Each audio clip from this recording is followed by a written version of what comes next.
Hello everyone, welcome back to Center for Ambition. My name is Nidhi and our today's topic is right to protest. आज हम इस topic के through article 19 को थोड़ा सा और एक्सप्लेन करेंगे। बेसिकली अभी जो आर्टिकल 19 है वो कहीं ना कहीं हमारे लिए बहुत बहुत ज़्यादा इंपॉर्टेंट है। आर्टिकल 19 के साथ आपको पता है आर्टिकल 21 जो है वो साथ में कंबाइंड पढ़ा जाता है, ठीक है। तो आज के जो हमारा टॉपिक है उसमें हम आर्टिकल 19 एंड आर्टिकल 21 दोनों कवर करने वाले हैं। बेसिकली ये जो न्यूज़ निकल के आती है, ये जो राइट टू प्रोटेस्ट हो रहा था, यानी कि जो प्रोटेस्ट चल रहा था हमारा जंतर मंतर के पास, 2 दिन से क्या होता है कि जैसे ही सोनम वांगचुक जी जो हैं उनको वहाँ से हटाया जाता है, हॉस्पिटल में उनको शिफ्ट किया जाता है। तो उसके बाद क्या होता है कि ये जो सीजेपी पार्टी है, जैसे कि आपको पता होगा, यानी कि कॉकरोच जनता पार्टी, उन्होंने और ज़्यादा इसको स्पीड से इस प्रोटेस्ट को जो है शुरू कर दिया। और उन्होंने बोला कि क्योंकि आपको पता है कि पार्लियामेंट का मॉनसून सेशन स्टार्ट हो गया है, ठीक है। तो मॉनसून सेशन स्टार्ट हो जाने के बाद इनका जो प्लान था वो था कि पार्लियामेंट पे हम क्या करेंगे, हम पार्लियामेंट में जाके अपनी डिमांड्स जो है रखेंगे। तो इन्होंने पार्लियामेंट की तरफ जैसे ही मार्च किया, थाउजेंड्स ऑफ पीपल इस प्रोटेस्ट में शामिल थे। तो पुलिस की तरफ से जिस तरह से बर्बरता दिखाई गई, उनके ऊपर लाठीचार्ज किया गया और भीड़ के ऊपर लाठीचार्ज के साथ साथ जो टियर गैस होती है वो भी छोड़ी गई। उससे ऐसे वीडियोस निकल के आ रहे थे कि लाठियों के अंदर इन्होंने कील वगैरह लगाया हुआ था, बहुत सारे लोग जो है घायल थे, बहुत सारे लोगों को ब्लड निकल रहा था। तो बहुत ही बर्बरतापूर्वक सरकार ने इस प्रोटेस्ट को दबाने की कोशिश की। तो यहाँ से बेसिकली क्वेश्चन रेज होता है कि अगर आर्टिकल 19 में राइट टू प्रोटेस्ट दे रखा है, तो क्या इस तरीके से जो सरकार ने किया वो जस्टिफाई है या नहीं, ठीक है। तो आज हम इस टॉपिक में यही सब चीजें थोड़ा सा डिटेल में जानेंगे, ठीक है। और इसके साथ साथ जो ये आर्टिकल आज आया है द इंडियन एक्सप्रेस में, ये आर्टिकल आया है। इस आर्टिकल में बताया गया है कि किस तरीके से थाउजेंड ऑफ पीपल जो है न्यू दिल्ली में प्रोटेस्ट कर रहे थे, देन वो मार्च करते हैं टुवर्ड्स पार्लियामेंट, क्योंकि पार्लियामेंट का मैंने बताया कि मॉनसून सेशन स्टार्ट होने वाला है। उसके बाद जो पुलिस ने जो किया lathi charge and tear gas and all, so उसके बाद क्या होता है कि यहाँ पे इन्होंने कुछ पॉइंट्स रेज किए हैं। जैसे कि पहला हो गया कि अगर ये आर्टिकल 19 का पार्ट है तो इसमें क्या जो है रेस्ट्रिक्शंस क्या है। आर्टिकल 19 में जो हमारे आर्टिकल्स दे रखे हैं उनको रेस्ट्रिक्ट कैसे किया जाता है, उनको रोका कैसे जाता है, ठीक है। इसके अलावा यहाँ पे एक चीज और दे रखी है, that is section 163। Okay, that is section 163। Basically आपको पता होगा कि हम पहले सीआरपीसी पढ़ते थे। क्या पढ़ते थे? सीआरपीसी। उसका एक सेक्शन हुआ करता था जिसको हम कहते थे 144। अब आपको पता है कि हमने अपने जो रिफॉर्म्स किए, ठीक है, जो लॉ रिफॉर्म किए, रिफॉर्म करने के बाद हमने क्या है, सेक्शन 144 को रिपील कर दिया, यानी कि हटा दिया। और उसकी जगह हमारा सीआरपीसी की जगह हमने नया जो चीज़ आया वो आया बीएनएस। बीएनएस का मतलब होता है भारतीय न्याय संहिता। इसका सेक्शन 163 भी हम यहाँ पे पढ़ने वाले हैं। इसके अलावा हम जो क्वेश्चंस आए हैं प्रीवियस ईयर्स में वो सॉल्व करने वाले हैं। और इससे मेंस का क्या क्वेश्चन बनेगा वो भी हम यहाँ पे कवर करने वाले हैं, क्योंकि ये जो पूरा का पूरा टॉपिक है ये प्री के पॉइंट ऑफ व्यू से तो ऑफ कोर्स इंपॉर्टेंट हो ही जाता है, मेंस के पॉइंट ऑफ व्यू से भी ये काफ़ी इंपॉर्टेंट हो जाता है। मैंने आज एक मेंस का क्वेश्चन भी इसमें इंक्लूड किया है। तो चलिए न्यूज़ की तरफ चलते हैं कि बेसिकली इसको पढ़ने का रीज़न क्या है कि पुलिस का जो एक्शन था against the protesters near parliament has revived the debate on balance between fundamental rights to protest and states responsibility to maintain public order. कहने का मतलब है कि ये जो राइट टू प्रोटेस्ट हो रहा था, ये जो प्रोटेस्ट हो रहा था, इसके बाद ना दो क्वेश्चन रेज होते हैं। पहला ये कि राइट टू प्रोटेस्ट को, जो फंडामेंटल राइट हमें मिला हुआ है उसको, और जो सरकार का इसको लेके रवैया था, जिस तरीके से उन्होंने चीजें की, उसको किस तरीके से बैलेंस किया जाना चाहिए था, इसको लेके एक डिबेट जो है शुरू हो गई, ठीक है। तो इसके बारे में आगे बात करते हैं कि फिर ये है क्या बेसिकली, ठीक है। अब हाँ, यहाँ जाने से पहले मैं आपको आर्टिकल 19 के बारे में थोड़ा सा पहले बताऊं, क्योंकि वही हमें बेसिकली पढ़ना है। आपको पता है कि हमारे फंडामेंटल राइट्स के बारे में पता होगा। फंडामेंटल राइट्स जो हैं हमारे कॉन्स्टिट्यूशन में जब हम पढ़ते हैं फंडामेंटल राइट्स, ये हमारे पार्ट 3 में शामिल है, ठीक है। पार्ट 3 में इनके बारे में बताया हुआ है। और ये आर्टिकल जो है, ये आर्टिकल 12 to 35 दे रखे हैं। 12 में डेफिनेशन ऑफ द स्टेट, ठीक है, इस तरीके से चीज़ें दे रखी हैं। उसके अलावा जब हम आगे चलते हैं तो आगे इसमें और भी सारी चीज़ें दे रखी हैं, तो वहीं पे हम आर्टिकल 19 पढ़ते हैं, ठीक है। आर्टिकल 19 हमारा है अबाउट राइट टू फ्रीडम, ठीक है। हालांकि राइट टू फ्रीडम में हम 4 आर्टिकल पढ़ते हैं, that is article 19 to article 22, ठीक है। अभी हम आज सिर्फ आर्टिकल 19 ही डिस्कस करने वाले हैं, ठीक है, right to freedom, okay. Article 19 को अगर मैं डिवाइड करूं तो बिफोर 1978 इसमें बेसिकली 7 आर्टिकल्स हुआ, 7 इसके पॉइंट्स हुआ करते थे, जैसे कि पहला था हमारा राइट टू स्पीच, ठीक है, राइट टू स्पीच, ठीक है, राइट टू स्पीच। दूसरा इसमें आ जाएगा राइट टू असेंबल, तीसरा आ जाएगा राइट टू फॉर्म एसोसिएशन, ठीक है। बेसिकली ये 3 आर्टिकल जो हैं, ये तीनों आर्टिकल मिलकर के बनाते हैं आपका राइट टू प्रोटेस्ट। कहने का मतलब है आर्टिकल 19 का 1 का ए क्लॉज, आर्टिकल 19 का 1 का बी क्लॉज, आर्टिकल 19 का 1 का सी क्लॉज। जब मैं इनको कंबाइंड फॉर्म में पढ़ती हूँ तब मुझे एक चीज मिलती है, that is right to protest. एक चीज और कि राइट टू प्रोटेस्ट जो है ना, दैट इज नॉट एब्सोल्यूट, ठीक है। और राइट टू प्रोटेस्ट कोई एक सिंगल आर्टिकल में कवर नहीं होता। इसके साथ साथ यहाँ पे आर्टिकल 19 के अलावा आर्टिकल 21 में भी, आर्टिकल 21 में भी इसको पढ़ा जाता है। Article 21 right to life and personal liberty, इसके बारे में बात करता है। तो इस तरीके से ये जो आर्टिकल 19 है उसके 3 आर्टिकल्स में हमारा राइट टू प्रोटेस्ट हमें मिलता है, तीनों का कंबाइंड रूप है। क्योंकि जब आप प्रोटेस्ट करते हो तो आप ऑब्वियस ही बात है, आप अपने व्यूज एक्सप्रेस करते हो, that is right to speech. आप असेंबल होते हो, आप इकट्ठा होते हो, that means that is right to assemble. और आप एक एसोसिएशन फॉर्म करते हो जैसे कि सीजेपी, या फिर आप कोई ना कोई आपका एक रिप्रेजेंटेटिव होता है, कोई ना कोई आपका एक लीडर होता है जो लीड करता है उस प्रोटेस्ट को, तो कहीं ना कहीं आप एसोसिएट हो रहे हो। तो ये इस तरीके से कंबाइंडली 3 आर्टिकल्स हमको एक राइट टू प्रोटेस्ट हमें प्रोवाइड करवाते हैं, ठीक है। यहाँ तक आपको समझ में आया? हाँ। फिर इसके अलावा इसमें बाकी हमारा ए बी सी डी में आपका आ जाएगा, फिर आपका आर्टिकल जो 19 का 1 का डी है उसमें आ जाएगा राइट टू मूवमेंट, ठीक है, राइट टू मूवमेंट। फिर उसके बाद आर्टिकल 19 का 1 का ई, इसमें आ जाएगा राइट टू लिव, एक तरीके से मतलब आपको रहने का अधिकार, ठीक है। फिर 19 का 1 का एफ जो है वो हमने डिलीट कर दिया है। ये हमारा बेसिकली राइट टू प्रॉपर्टी हुआ करता था, ठीक है। राइट टू प्रॉपर्टी को अभी हमने हटा के कहाँ पहुंचा दिया है, इसको हमने पहुंचा दिया है आर्टिकल 300 ए में, ठीक है। कौन सा आर्टिकल है? आर्टिकल 300 ए। तो राइट टू प्रॉपर्टी अब एफ में ना होके कहाँ पर आता है, राइट टू प्रॉपर्टी आ जाता है हमारा आर्टिकल 300 ए में, ठीक है। और ये हमारा जो आर्टिकल है वो अभी एक कॉन्स्टिट्यूशनल आर्टिकल है, ठीक है। ये बेसिकली क्या है? कॉन्स्टिट्यूशनल और लीगल राइट है, अभी ये फंडामेंटल राइट नहीं रहा, ठीक है। और ये हमने किया कैसे था? इसको हमने 44th कॉन्स्टिट्यूशनल अमेंडमेंट एक्ट 1978 में इसको रिमूव किया था, ठीक है।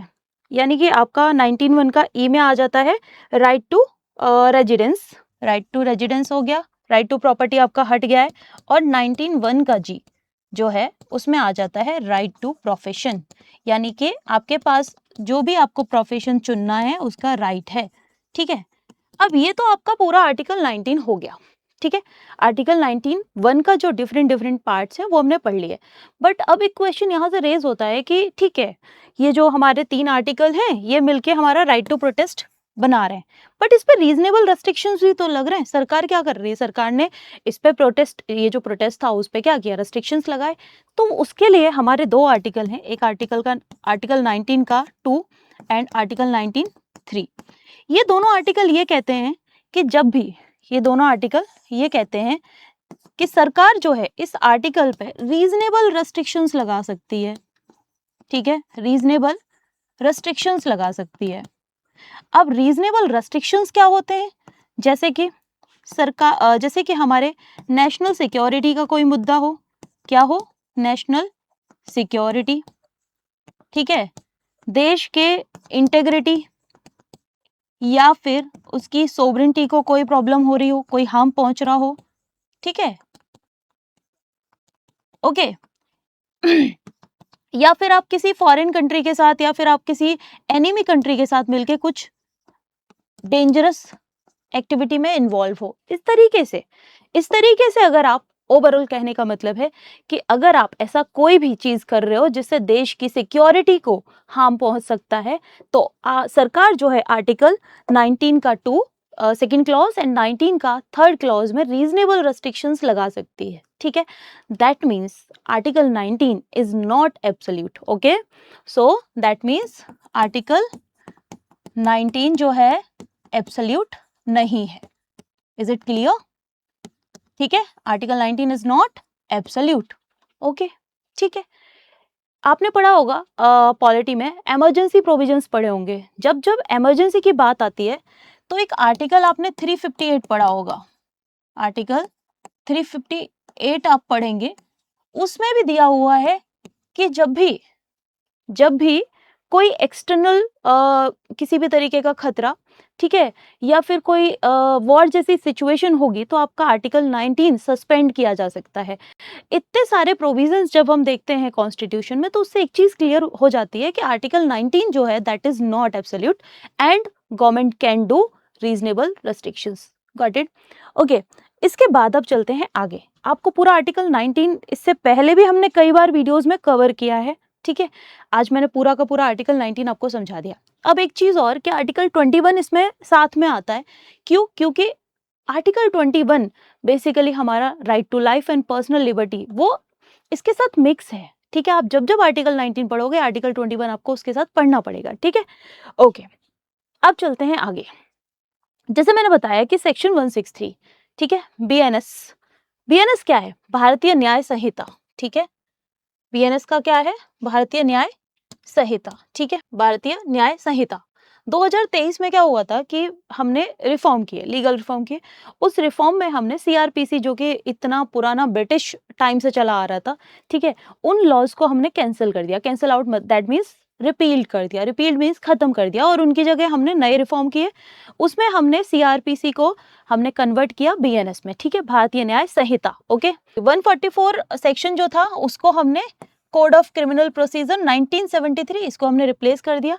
इसके बाद, ठीक है, अब ये जो सेक्शन 163 है कहता क्या है, इसके प्रोविजंस क्या है, क्योंकि जैसे ये प्रोटेस्ट हुआ तो यहाँ पे 163 सेक्शन जो है लागू हो गया, ठीक है। अब ये कहता क्या है उसके बारे में जान लेते हैं। कोई भी एग्जीक्यूटिव मजिस्ट्रेट, ठीक है, लाइक डीएम वगैरह, ठीक है, ये क्या कर सकते हैं? ये प्रिवेंट ऑब्स्ट्रक्शन और न्यूसेंस, किसी भी तरीके की कोई रुकावट है, किसी भी तरीके का कोई, एक तरीके से बोलते हैं ना हुड़दंग करना, ठीक है, कोई भी ऐसी एक्टिविटी जो कि बाकी लोगों के लिए प्रॉब्लमेटिक हो सकती है उसको रोक सकता है, ठीक है। इसके अलावा prevent danger to human life, health and safety, कोई भी ऐसा डेंजर है, कुछ भी ऐसा है, उसके लिए ये जो सेक्शन है वो लागू किया जाता है। किसी भी तरीके के राइट्स और अनलॉफुल असेंबलीज के लिए हम इसको लेके आते हैं। कोई भी दंगा वगैरह कुछ होता है तो हम सेक्शन 163 वहाँ पे अप्लाई करते हैं, ठीक है। इसके अलावा और कहाँ कहाँ होता है? अगर हमें पब्लिक ऑर्डर और पीस मेंटेन करनी है तो हमें बीएनएस का सेक्शन 163 अप्लाई करना पड़ता है। Is it clear to you? Okay, अब नाउ सेक्शन 144, क्योंकि मैंने बताया कि सेक्शन 144 यानी कि सेक्शन 144 जो सीआरपीसी का है, आई मीन था, उसको हमने रिप्लेस कर दिया किससे? 163, सेक्शन 163 ऑफ बीएनएस। अच्छा, ठीक है। अब इसके बाद थोड़ा सा इसके बारे में भी जानते हैं। रिपील्ड हो गया बट स्टिल ये क्या करता था? ये डिस्ट्रिक्ट मजिस्ट्रेट को या फिर एग्जीक्यूटिव मजिस्ट्रेट को एम्पावर, यानी कि उनको ये पावर देता था कि वो क्या कर सकते हैं? वो प्रोहिबिट कर सकते हैं असेंबली को, यानी जो लोग इकट्ठा हो रहे हैं, इसमें एक लॉ है 5 या 5 से ज़्यादा लोग जब भी इकट्ठा होंगे तो उनके असेंबली पर रोक लगाया जा सकता है, उनको अरेस्ट किया जा सकता है, या उनको जो भी मतलब पॉसिबिलिटी है उनको असेंबल होने से रोकने के लिए वो की जा सकती हैं। इसको बीएनएसएस का जो सेक्शन 163 है उससे क्या कर दिया गया है, अभी रिप्लेस कर दिया गया है। ओके, इसके अलावा judicial principles developed under section 144 continue to guide interpretation. जब भी कोई भी इसमें इशू आता है एक्सप्लेनेशन को लेके, तो हम इस सेक्शन 144 से उसके एक्सप्लेनेशन, उसके इंटरप्रिटेशन को और भी इजी कर सकते हैं। तो ऐसा कुछ इसमें दे रखा है, ठीक है। आगे चलते हैं।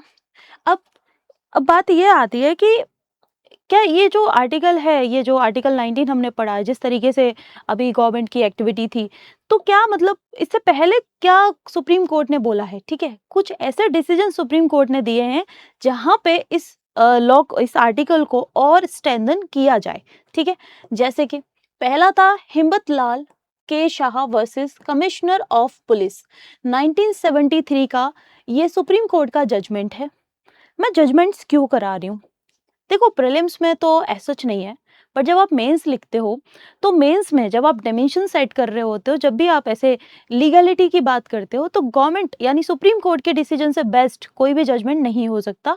तो आप अपने आंसर्स में इस तरीके से कोट कर सकते हो। मैं अभी एक आगे मेंस का क्वेश्चन भी ली हूँ, जब भी आप वो क्वेश्चन लिखोगे तो उसमें आप ये सुप्रीम कोर्ट के जो डिसीजंस हैं वो आप डायरेक्टली कोट कर सकते हो। उससे क्या है कि आपके जो आंसर है वो और बेटर और उसके मार्क्स एनरिच हो जाते हैं, ठीक है। ओके, आगे चलते हैं। हिम्मत लाल वर्सेस कमिश्नर ऑफ पुलिस, ये 1973 का केस है। इसमें बोला गया कि सिटीजन्स के पास फंडामेंटल राइट्स हैं to hold public meetings. Of course ही बात है, हमने आर्टिकल 19 में दे रखा है, तो उनके पास ये राइट है। सो नाउ द स्टेट में regulate the exercise of this right, ठीक है, स्टेट रेगुलेट कर सकती है, ठीक है, but state can not impose a blanket prohibition on public assemblies. ऐसा नहीं है कि गवर्नमेंट को क्रिटिसाइज किया जा रहा है और गवर्नमेंट उसके चक्कर में क्या कर रही है, उसकी वजह से पूरा का पूरा ब्लैंकेट बैन कर दे रही है, ठीक है, आपका राइट टू प्रोटेस्ट ही खत्म कर दे रही है। That is not possible. Okay, तो ये कहाँ पे हिम्मत लाल के केस में कहा था। मजदूर किसान शक्ति संगठन MKSS versus union of India, 2018 का केस था। यहाँ पे बताया गया कि आप पीसफुल प्रोटेस्ट कर सकते हो। देखो हमारे कॉन्स्टिट्यूशन में हालांकि प्रोटेस्ट जैसा ऐसा कुछ है नहीं। अगर आपको जैसे आप असेंबल भी होते हो, ठीक है, आप इकट्ठा भी हो रहे हो, आप विदाउट आर्म्स इकट्ठा हो सकते हो, लाइक आप हथियार वगैरह नहीं रखोगे, ठीक है, आप उसके बिना प्रोटेस्ट कर सकते हो। बट अगर आप किसी भी तरीके का वायलेंस या किसी भी तरीके का आर्म्स वगैरह के साथ अगर आप प्रोटेस्ट करना चाह रहे हो या करते हो, तो सरकार स्ट्रिक्ट एक्शन आपके अगेंस्ट ले सकती है, ठीक है। Okay, so now peaceful protest essential होता है डेमोक्रेसी के लिए, ऐसा इस केस में कहा गया। सिटीजन्स के पास राइट है, राइट टू प्रोटेस्ट है इन पब्लिक स्पेस, लाइक सरकार ना एक डेजिग्नेटेड प्लेस प्रोवाइड करवाती है, ठीक है, वहां पे जैसे जंतर मंतर पे आपको परमिशन लेनी पड़ेगी कि हमें प्रोटेस्ट करना है, तो आप वहां पे प्रोटेस्ट कर सकते हो, ठीक है। तो ये भी आपका एक राइट है। Okay, authorities must balance citizens right, public convenience, traffic management and public order. देखो अब इसमें ये नहीं है कि आप राइट टू प्रोटेस्ट के नाम पे रोड ब्लॉक कर दो, दैट इज नॉट पॉसिबल, क्योंकि एक कुछ लोगों के वर्सेस मतलब like group of people versus other people, like road से लोग जा रहे हैं, मान लीजिए कि आपने रोड ब्लॉक कर दिया, ठीक है, आप प्रोटेस्ट कर रहे थे गवर्नमेंट के अगेंस्ट, लाइक उनके जो भी पॉलिसीज या किसी भी चीज़ को लेके, और आप रोड ब्लॉक कर दिए। मान लीजिए कोई एम्बुलेंस को पास होना है, ठीक है, और आप उसको निकलने नहीं दे रहे, तो यहाँ पे ग्रुप वर्सेस इंडिविजुअल की लाइफ जो है वो दोनों चीज़ों को बैलेंस करना ज़रूरी है। आप कभी भी ग्रुप के जो इंटरेस्ट हैं, ग्रुप के जो डिसीजंस हैं, उसको आप प्रायोरिटी नहीं दे सकते over the life of that person जो उस एम्बुलेंस में है।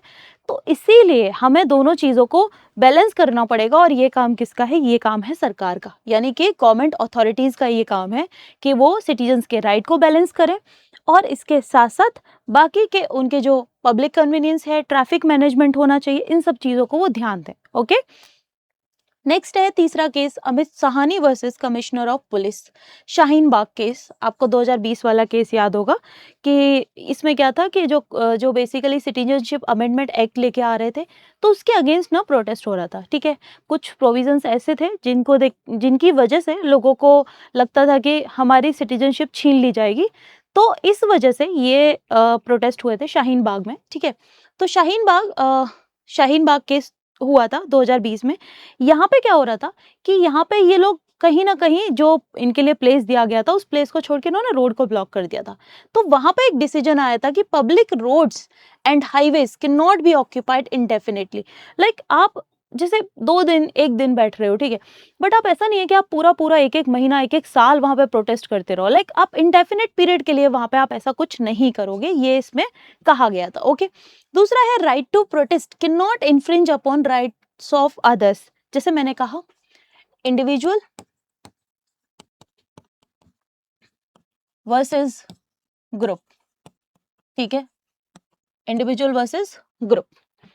आपको कभी भी हमारे जो ये आर्टिकल्स हैं बेसिकली ये स्टेट के अगेंस्ट मिले हुए हैं। ठीक है, हमारे जो फंडामेंटल राइट्स हैं they are against the state, ताकि स्टेट कोई भी ऐसा ऐसा डिसीजन ना ले ले जिससे कि जो सिटीजन्स हैं उनकी लाइफ में कोई भी प्रॉब्लम आए या उनकी फ्रीडम में कोई भी प्रॉब्लम आए या उनके लिबर्टी में कोई भी प्रॉब्लम आए। ठीक है, तो जब भी इंडिविजुअल वर्सेस ग्रुप्स की बात होगी तो हमें इस तरीके से चीज़ों को मेंटेन करना है कि हम कुछ लोगों की वजह से बाकी लोगों को प्रॉब्लम ना हो। ठीक है, तो ये रोड्स पे जो रोड ब्लॉकेज वगैरह वाली चीज़ है, इसको हमने 2020 के शाहीन बाग केस में साफ-साफ सुप्रीम कोर्ट ने कहा था कि यहाँ पे आप एक इंडेफिनिट पीरियड के लिए नहीं प्रोटेस्ट कर सकते। ठीक है, आपके लिए एक प्लेस प्रिस्क्राइब किया जाता है, आप वहाँ से परमिशन लेते हो, अथॉरिटी से आप परमिशन लेते हो, देन आप वहाँ पे प्रोटेस्ट कर सकते हो and peaceful protest is our right.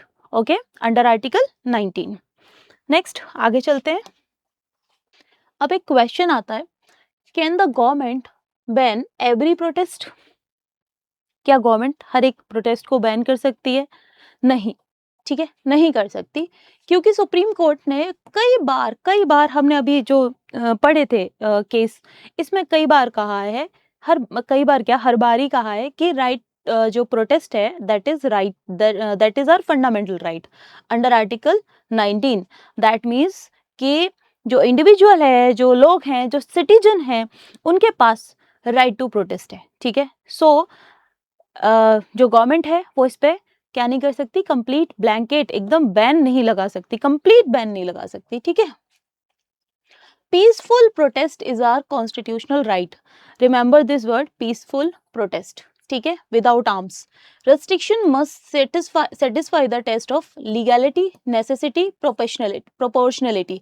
कहने का मतलब है कि अगर आप रेस्ट्रिक्शंस लगाते भी हो ना, तो रेस्ट्रिक्शंस 3 चीजों पे बेस होना चाहिए। अगर आप रेस्ट्रिक्ट कर रहे हो ना, रेस्ट्रिक्शन अगर आप लगा रहे हो तो 3 चीजों पे होता है। पहला है लीगैलिटी। क्या लीगैलिटी है? अगर आप लोगों को रोक रहे हो, जैसे अगर मैं शाहीन बाग वाले केस की बात करूं, अगर आप यहाँ पे बैन लगा रहे थे, तो उसके पीछे रीजन क्या था? आपने कहा कि हाईवेज वगैरह पे नहीं, क्योंकि रोड्स ब्लॉकेज होने की वजह से क्या होता है, लोगों को प्रॉब्लम हो रही है। ठीक है, आपका पॉइंट है, आपने लीगैलिटी को प्रूव किया। जरूरत क्या है, नेसेसिटी क्या है? ठीक है, अगर लोग प्रोटेस्ट कर रहे हैं, उनको करने दिया जाए। नेसेसिटी क्या है आपको उस पे बैन लगाने की, ये आपको डिफाइन करना पड़ेगा। And next, third is proportionality. ठीक है, आप ऐसा नहीं करोगे कि आप लोगों के लोगों की जो डिमांड्स हैं, ठीक है, जैसे मैंने अभी आपको इंडिविजुअल वर्सेस ग्रुप बताया, तो इस तरीके से आप ना ये नहीं देखोगे कि कुछ लोगों की वजह से बाकी लोगों का क्या होगा। लाइक आप सबको बैलेंस करके चलोगे। ठीक है, आप सबको बैलेंस करके चलोगे। ओके, यहाँ तक क्लियर हुआ? तो आप reasonable blanket ban are generally unconstitutional unless, जब तक उन्हें जस्टिफाई नहीं किया जा सकता, एक्सेप्शनल सर्कमस्टांसेस, और वो सर्कमस्टांसेस सिंपल वर्ड्स में बताया जाए तो जब भी इंटेग्रिटी की जब भी सिक्योरिटी की बात आएगी, ठीक है, नेशनल सिक्योरिटी की बात आएगी, तो आप कहीं ना कहीं, ठीक है, कि नेशनल सिक्योरिटी की बात है, आप उस पर रेस्ट्रिक्शन लगा सकते हो। ठीक है, या फिर सोवरेंटी को लेके कोई बात नहीं आ रही तब तक। ठीक है, सोवरेनिटी को लेके आप बोल सकते हो, ठीक है। इस तरीके से जब चीजें होंगी तब आप उन पर रेस्ट्रिक्शन लगा सकते हो, लेकिन रीजनेबल रेस्ट्रिक्शन होना चाहिए। आप ऐसे ब्लाइंडली आप उनको नहीं रोक सकते, ठीक है। अब कुछ चैलेंजेस भी हैं, जैसे कि यहाँ आपको हमेशा बैलेंस करना पड़ता है individual liberty with public order, ठीक है। इंडिविजुअल लिबर्टी को पब्लिक ऑर्डर के साथ बैलेंस करना पड़ता है। And misuse of preventive powers, ठीक है। बेसिकली आपने दो तरीके से पढ़ा होगा, एक आप डिटेंशन पढ़ते हो, डिटेंशन में दे रखा है एक प्रिवेंटिव और एक प्यूनिटिव, ठीक है। प्रिवेंटिव, यहाँ जो प्रिवेंटिव पावर्स है, misuse of preventive power basically कि किसी भी चीज को बचाने के लिए, ठीक है, आप जो अपने पावर्स यूज कर रहे हो, आप क्या कर रहे हो, उसका मिसयूज कर रहे हो, ठीक है। Excessive restrictions on peaceful assemblies, बहुत ही ज्यादा, मतलब ये जो अभी हुआ इसमें एक तरीके से यही था। आपने क्या किया, आपने बहुत ही ज्यादा उस पर एक्सेसिव रेस्ट्रिक्शन लगाया, ठीक है। Political polarisation, okay, and traffic disruption and inconvenience to the public, traffic का डिसरप्शन होना है या पब्लिक के लिए इनकन्वीनियंस हो रहा है, तो इन सब चीज़ों को आपको, ये सब चैलेंजेस हैं। Maintaining law and order while respecting civil liberties, आपको लॉ एंड ऑर्डर भी मेंटेन करना है और सिविल लिबर्टी भी मेंटेन करनी है, तो दोनों चीज़ों को बैलेंस करना बहुत बहुत इंपॉर्टेंट हो जाता है। तो अभी क्वेश्चन ये आता है कि चलो हमने पूरा पॉइंट ऑफ व्यू समझ लिया, एक वे फॉरवर्ड क्या होना चाहिए था, मतलब किस तरीके से गवर्नमेंट को यहाँ पे रिएक्ट करना चाहिए था, ठीक है। Ensure restrictions are proportionate and not arbitrary, कहने का मतलब आप अपने मन मुताबिक कोई काम ना करो, ठीक है। आप एक एक प्लान्ड वे में काम करो, ठीक है। जो कॉन्स्टिट्यूशनल में दे रखी है चीज़, आप उस हिसाब से चलो, ठीक है। आपको अगर रेस्ट्रिक्शन भी लगाना है तो वो रेस्ट्रिक्शन भी ऐसा होना चाहिए कि आप पीसफुली उस चीज़ का सोल्यूशन ढूंढ पाओ, ना कि आप वापस से कोई वॉयलेंट वाली एक्टिविटी करवा रहे हो, like tier gas and all. इस तरीके से चीज़ें नहीं होनी चाहिए, okay. Designate adequate public space for peaceful protest, ठीक है। लाइक जंतर मंतर पे आपने एक डेजिग्नेट कर दिया था प्लेस, तो इस तरीके से अगर लोगों के पास एक डेजिग्नेटेड प्लेस होगा तो क्या वो रोड ब्लॉक करेंगे? नहीं करेंगे, ठीक है। तो ये आपको मेक श्योर करना पड़ेगा। Strengthen dialogue between authorities and protest group, किसी भी चीज को हिपोक्रेटिक तरीके से रोकने से बेटर है कि आप एक डायलॉग इनिशिएट करो, लाइक मीटिंग इनिशिएट करो, आप उनके व्यूज को समझो, देन आप अपने प्रॉब्लम्स बताओ, ताकि एक टू वे कम्युनिकेशन अगर होगा तो चीजें कैसी होंगी, चीजें आसान होंगी, ठीक है। टू वे कम्युनिकेशन, जब आप ब्लाइंडली चुप होके बैठे रहते हो तो चीजें और ज्यादा ट्रिगर होती हैं, ठीक है। तो आपको इस तरीके से काम करना पड़ेगा कि आप कन्वे कर पाओ, आप कम्युनिकेशन कर पाओ, ठीक है। आप एक डायलॉग स्ट्रेंथन कर पाओ। Ensure police action follows constitutional safeguards, that is very important, okay. Why? Like ये नहीं है कि आप प्रोटेस्ट रोकने के नाम पे आप कुछ भी करो, आप किसी भी हद तक जाओगे, that is not right, okay. आपको क्या करना है, आपको कॉन्स्टिट्यूशनल सेफगार्ड में चलो ना। आप लाइक टीयर गैस छोड़ रहे हो या फिर किसी और तरीके से, लेकिन किसी को मारना पीटना या वायलेंस वाला जो वे आप यूज करो, that is not correct, okay. So police action एक कॉन्स्टिट्यूशनल सेफगार्ड को फॉलो करने चाहिए। Protect both democratic dissent and public order, ठीक है। डेमोक्रेटिक चीजों को भी आप बैलेंस करो, पब्लिक ऑर्डर को भी बैलेंस करो, ठीक है। आपको दोनों चीजों को असेंबल करके चलना पड़ेगा, दोनों चीजों को साथ में लेके चलना पड़ेगा, ठीक है। ये है थोड़ा सा वे फॉरवर्ड जो होना चाहिए था। अब चलते हैं क्वेश्चन की तरफ, ठीक है। इस टॉपिक से क्या क्वेश्चन बनने के पॉसिबिलिटीज हैं, ठीक है। पहले प्रीलिम्स का क्वेश्चन देखते हैं, आफ्टर दैट हम एक मेंस का क्वेश्चन भी यहाँ पे डिस्कस करेंगे, ठीक है। With reference to right to protest in India, ठीक है, यानी कि जो राइट टू प्रोटेस्ट है इंडिया में, उसके रिगार्डिंग कुछ 3 स्टेटमेंट दे रखे हैं। First one is the constitution explicitly mention the right to protest as a fundamental right. मान लीजिए आपको कुछ नहीं आता, ठीक है, मान लीजिए आपको ये नहीं पता, क्वेश्चन आपने पढ़ा ही नहीं है, आप शब्द पकड़ा करो। यूपीएससी में थोड़े से शब्द पकड़ने पे ध्यान देना चाहिए। एक्सप्लिसिटली, देखो कोई भी चीज ना हमारे कॉन्स्टिट्यूशन में एक्सप्लिसिटली मेंशन नहीं है। जब भी इस तरीके का स्टेटमेंट आता है, 99% चांस है कि वो रॉन्ग होगा। 1% एक्सेप्शन होता है कि मे बी कुछ ऐसा दे रखा हो जो कहीं ना कहीं कुछ ना कुछ लिखा हो, ठीक है। एक्सप्लिसिटली वाला स्टेटमेंट रॉन्ग हो जाएगा। आप इस बेसिस पे जहां जहां फर्स्ट है उसको रॉन्ग मार सकते हो। आपके पास सीधे सीधे एक आंसर आ जाता है 2 एंड 3। फिर भी अब आगे चलते हैं। Right to peaceful assembly is protected under article 19 1 का बी। देखो असेंबली की बात कर रहा है, असेंबली के बारे में मैंने क्या बताया कि आर्टिकल 19 1 का बी में दे रखा है, तो ये स्टेटमेंट करेक्ट हो जाएगा। स्टेट में impose reasonable restrictions on peaceful assembly in the interest of public order. ये मैंने आपको दो आर्टिकल बताए, आर्टिकल 19 का 2 एंड 19 का 3। इसमें प्रोविजंस दे रखे हैं जहां पे सरकार रीजनेबल रेस्ट्रिक्शंस लगा सकती है। So second is correct and third one is also right. First is wrong, क्योंकि राइट टू प्रोटेस्ट जो है ना फंडामेंटल राइट्स में एक्सप्लिसिटली मेंशन नहीं है। मैंने बताया वो आर्टिकल 19 के 1 के फर्स्ट ए क्लॉज में भी आता है, बी क्लॉज में भी आता है एंड सी क्लॉज। जब आप इन तीनों को मिक्स कर देते हो तब आपको मिलता है right to protest.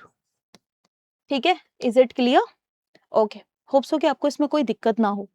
Next question mains का है जो हम बात करते हैं, राइट टू प्रोटेस्ट। अब हाँ, ये जैसे अभी जो मेंस होने वाला है 2026 का, इस तरीके से आपके गवर्नेंस से रिलेटेड या फिर पॉलिटी में ये इस तरीके का क्वेश्चन बनने का चांस है कि right to protest is an indispensable pillar of constitutional democracy. कहने का मतलब जो राइट टू प्रोटेस्ट है एक इंडिस्पेंसेबल मतलब सेपरेट नहीं किया जा सकता एक ऐसा पिलर है कॉन्स्टिट्यूशनल डेमोक्रेसी का, but it can not be exercised without regard to public order and the rights of others. So discuss करने के लिए बोल रहा है, हमेशा कीवर्ड्स को पहले मार्क किया करो। डिस्कस करने के लिए बोल रहा है with reference to constitutional provisions, judicial pronouncement and the Bharatiya Nagarik सुरक्षा संहिता। ठीक है, अब देखो ये वाले जो की टर्म्स हैं ये इसमें नहीं थे, बस मैंने आपके मतलब आपको दिक्कत ना हो आंसर लिखने में इसीलिए मैंने डाल दिए कि आपका जो आंसर है आप एक पहले इसको फ्रेम कैसे करोगे। आप एक इंट्रो लिखोगे, ठीक है, आप एक इंट्रो लिखोगे। अब इंट्रो में क्या लिखोगे? इंट्रो में आप सबसे पहले इस लाइन को डिफाइन करोगे कि राइट टू प्रोटेस्ट जो है वो कैसे इंडिस्पेंसेबल पिलर है। ठीक है, आप ये पहली लाइन पे एक इंट्रो लिखोगे जहां आप कॉन्स्टिट्यूशनल रेफरेंस दोगे, आर्टिकल 19 का रेफरेंस दोगे, ये सारी चीजें आप करोगे तो आप एक बढ़िया सा 3 से 4 लाइन का इंट्रो सेट करोगे। ठीक है, अब उसके बाद आता है मेन बॉडी। मेन बॉडी में मुझे ये शो करना है कि ये डिस्कस करना है। पहली बात तो उसने डिस्कस करने के लिए बोला है, तो मुझे ये बताना है कि ये जो है ये कैसे इसको जो है एक्सरसाइज नहीं किया जा सकता without regard to public order and rights of the other.